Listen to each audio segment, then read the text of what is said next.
Eyo, assalomu alaykum. Bugun barcha janglarda yutgan, lekin urushda yutqazgan, yosh bo'ri nomi bilan tanilgan Rob Stark haqida gaplashamiz.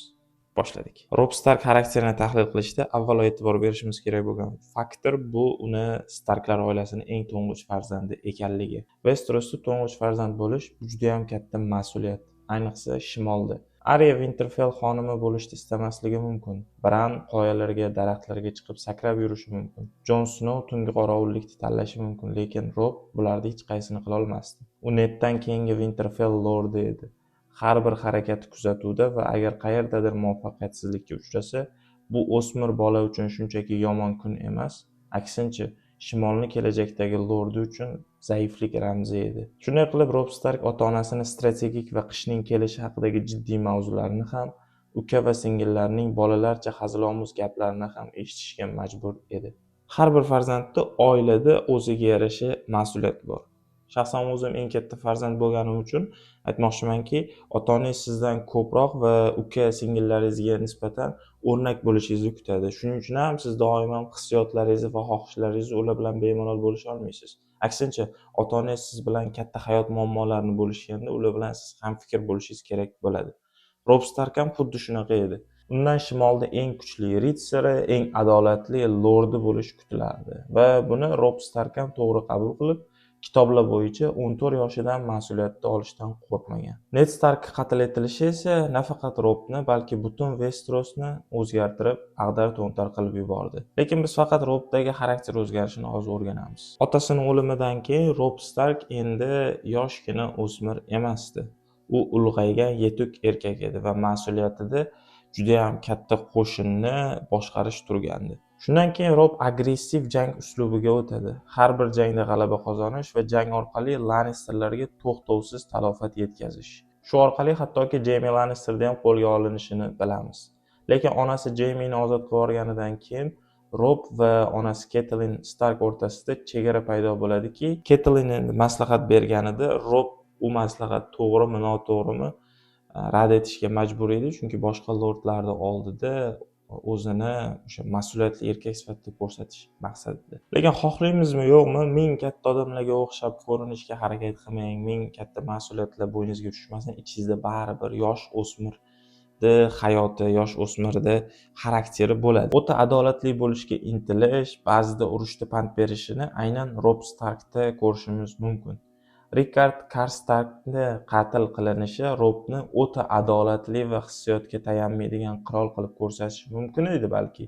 Lekin u 2000 ga yaqin askardan voz kechish bilan tengligini his qilib turardi.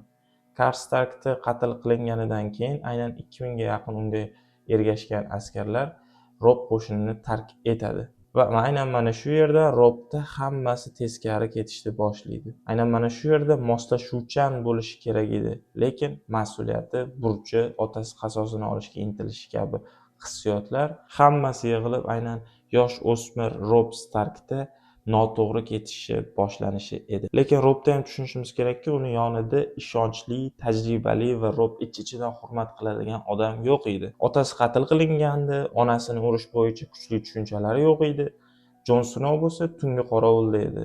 Keyinchalik esa Greyjoyda Winterfellga borib xiyonat qilishi ham Robda yaqinidagi odamlarga bo'lgan ishonchini pasaytiradi. Masalan, Robert Baratheon qo'zg'olonida Robert yonida do'sti va maslahatgo'yi Ned Stark bor edi. Yoki tajriba jihatidan Jon Arryn Robert bilan Nedni xatolarini to'g'rilab turardi.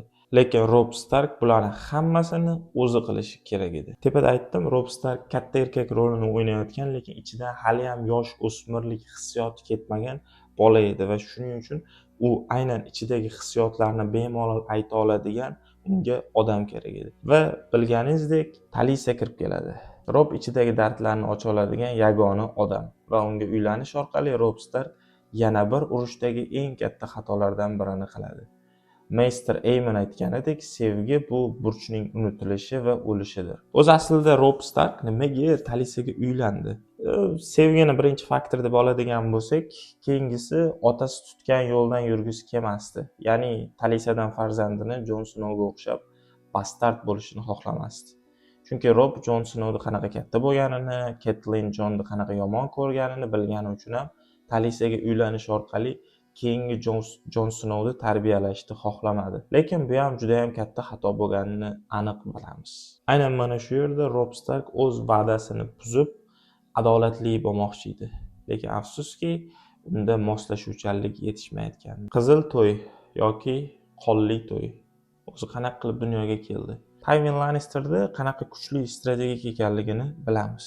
Bitta nozik nuqta va Tywin ayab o'tirmaydi. Robbni Karstarkni qatl qilishi, keyin bo'lsa Talisaga uylanishi Robb haqidagi umumiy xulosani Westeros uchun chiqarib turgandi va buni Tywin juda yaxshi bilardi. U Robbga nisbatan qaraganida jismonan kuchli bo'lgan, lekin hissiy tomondan izolyatsiya qilingan sarkardani ko'rardi. Walder Frey bo'lsa butun umri davomida past baholangan va Robb Stark unga bergan va'dasini buzganidan keyin o'zini statusiga nisbatan haqorat his qilardi. Tywin esa unga Robb bera olmaydigan narsani, omon qolish va yuqoriroq status, Riverrun lordiga aylanishni taklif qiladi. Roose Boltonga ham ayni taklif shimolni Starklardan olib unga berilishini aytadi. Bu orqali Tywin urushni jang bilan emas, oddiy qog'oz bilan yutib ketadi. Westeros urf-odatlariga ko'ra, mehmon non-tuzni yegandan keyin mezbonni himoyasida bo'lishi kerak edi.